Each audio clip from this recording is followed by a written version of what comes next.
तो आज हम शिमला की एक जानी पहचानी सी लेकिन फिर भी रहस्यमयी जगह की कहानी में जरा गहराई से उतर रहे हैं।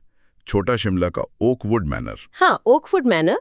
इसकी कहानी हमें मिली है शिमला के फुसफुसाते चीड़ नाम के एक लेक से। बिल्कुल। और ये लेख बताता है कि कैसे ये पुराना ब्रिटिश बंगला 1950s के दशक की किसी ट्रेजेडी के बाद से एकदम वीरान पड़ा है। सही कहा। और दिलचस्प बात यह है कि ये लेख सिर्फ कहानी नहीं सुनाता, बल्कि उस जगह के माहौल, उस डर को बनाने की कोशिश करता है जो ओकवुड मैनर से जुड़ा है। और इसमें वहाँ के लोगों की बातें, वो किंवदंतियां भी शामिल हैं, है ना? हाँ बिल्कुल। जैसे वो एक लाइन है ना, मैडम वहाँ रात को पेड़ भी सांस लेते हैं। ये सिर्फ एक चेतावनी नहीं, बल्कि उस जगह की हवा में घुले डर का प्रतीक है एक तरह से। ये दिखाता है कि कैसे लोक कथाएं किसी जगह की पहचान बन जाती हैं। सही। और शायद इसी सब ने 2018 में रिया शर्मा नाम की एक ट्रैवल ब्लॉगर को अपनी तरफ खींचा। अच्छा, रिया शर्मा। हाँ, लेख में जिक्र है कि वो शहरी किंवदंतियों, खासकर शिमला की अनसुनी कहानियों में काफी दिलचस्पी रखती थी। और उसने फैसला कर लिया कि वो ओकवुड मैनर में एक रात बिताएंगी, डॉक्यूमेंट्री बनाने के लिए। मतलब वो इन चेतावनियों को चुनौती देना चाहती थी शायद। हो सकता है।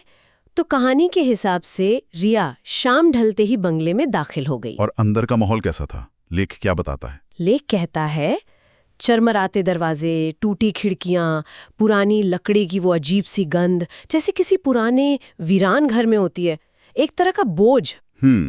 और उसने रिकॉर्डिंग शुरू कर दी होगी। हाँ, लेकिन फिर आधी रात के आसपास चीजें बदलने लगीं।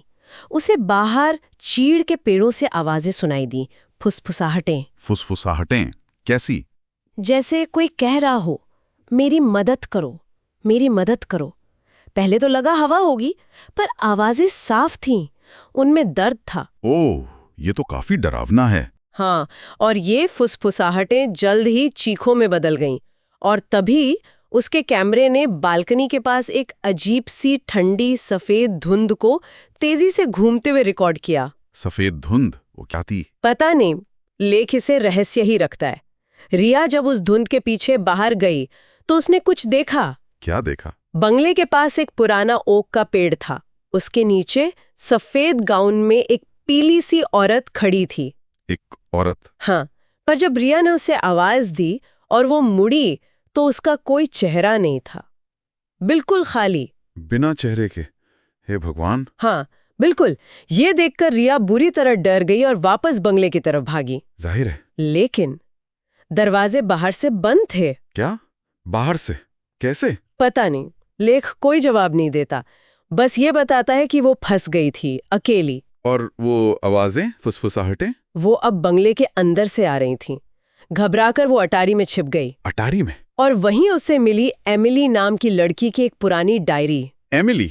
ये कौन थी? वही ब्रिटिश अफसर की बेटी जिसके परिवार के साथ वो त्रासदी हुई थी। अच्छा, तो डायरी में क्या था? उसकी आखिरी एंट्री बहुत दर्दनाक थी। क्या लिखा था? लिखा था, पिता ने मुझे यहाँ अकेला छोड़ दिया। उन्होंने मुझे पेड़ के नीचे दफना दिया। मैं बस चाहती हूँ कोई जाने, मैं अब भी यहीं हूँ। ओह, तो मतलब उस अफसर ने अपनी बेटी को... हाँ, कहानी तो यही इशारा करती है। इस खुलासे के बाद रिया बेहोश हो गई। समझा जा सकता है। फिर क्या हुआ? अगली सुबह वो बंगले के बाहर मिली, हाथ में डायरी थी। डायरी थी? हाँ, डायरी थी, लेकिन उसका कैमरा गायब था। कैमरा गायब, लेकिन डायरी मिल गई। ये तो अजीब है। बिल्कुल। सबूत का एक हिस्सा मिला, दूसरा गायब। और यही कहानी को आज तक जिंदा रखे हुए। मतलब? रिया अब शिमला नहीं जाती। उसने डायरी के पन्ने ऑनलाइन डाले, पर कैमरे की फुटेज वो कभी सामने नहीं आई। तो वो फुटेज कहाँ है? कोई नहीं जानता। ओह। और स्थानीय लोग वो अब भी मानते हैं कि हर साल उसी रात उस ओक के पेड़ के नीचे वो सफेद आकृति दिखती है, मदद मांगते हुई। और ओकवुड मैनर? वो आज भी वैसे ही वीरान खड़ा है, खिड़कियां अंधेरी। और कहते हैं कि शांत रातों में चीड़ के पेड़ों से एमिली की फुसफुसाहट आज भी सुनाई देती है, मेरी मदद करो। तो अंत में सवाल वही रह जाते हैं। हाँ।